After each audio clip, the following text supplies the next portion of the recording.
उस व्रत को अच्छी प्रकार वैसे ही कहूंगा, आप सावधान होकर सुने।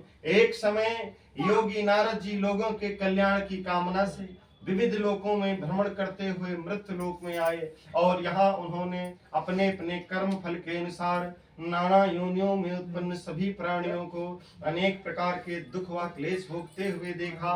फिर मन में विचार किया कि किस लघु उपाय से इनके कष्टों का निवारण हो सकेगा।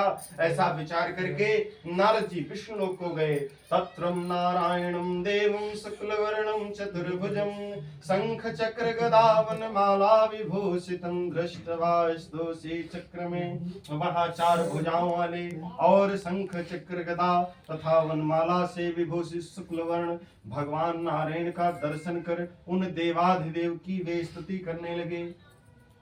नारद जी बोले कि हे वाणी और मन से परे स्वरूप वाले, अनंत शक्ति आदि मंदंत से रहित तथा भक्तों की पीड़ा नष्ट करने वाले परमात्मन, आपको नमस्कार है। स्तुति सुनने के अनंतर श्री भगवान ने कहा कि हे नारद जी, आप किस प्रयोजन से यहाँ आए हो, आपके मन में क्या है, कहिए, वह सब कुछ मैं आपको बताऊंगा। नारद जी बोले कि हे भगवान, मृत लोक में अपने अपने पाप कर्मों के द्वारा विभिन्न योनियों में उत्पन्न सभी प्राणियों को अनेक प्रकार का दुख हो रहा है। हे नाथ, कोई ऐसा उपाय बताइए जिससे इनके कष्टों का निवारण हो सके।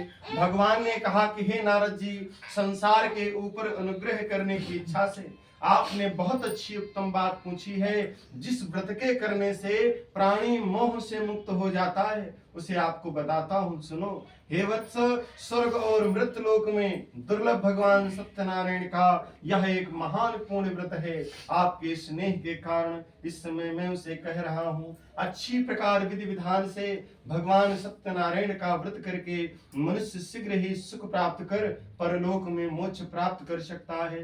भगवान की ऐसी वाणी सुनकर नारद मुनि ने कहा कि भगवान की फलम किम विधानम च कृतं कैनेव तद्व्रतम तत्वस्तं विस्तराद ब्रूहि कदाकारं व्रत प्रभो। नारद जी बोले कि हे भगवान, इस व्रत को करने का फल क्या है और इसका विधान क्या है, इस व्रत को किसने किया और इसे कब